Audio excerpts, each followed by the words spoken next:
Hey guys, in this video I'm gonna let you know whether it is possible to view your transaction history on the MBNA mobile banking app or not.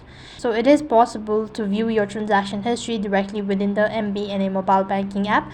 Here's how you can do it. First of all, you need to go and open up your MBNA mobile banking app, and when you open up the application, that's going to take you to the home page, or it's going to take you to the sign up interface.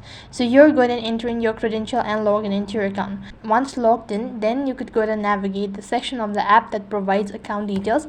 They may be labeled as transaction or activity tab. Then you could go ahead and select the account. If you have multiple accounts with MBNA, you can choose the account for which you want to view the transaction history. This could be credit card account, checking account, or savings account.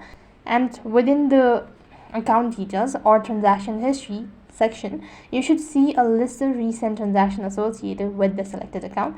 Then the transactions are typically listed with details such as date, description, amount, and status. And the MBNA mobile banking app may offer option to filter transaction by date, range, type of transactions, or other criteria.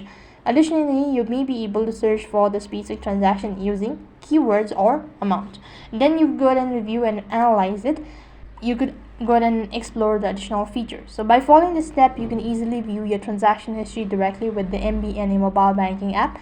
That is all for this video. I hope the video was helpful. Make sure to like, share, and subscribe to our channel. Thank you for watching. See you in the next video.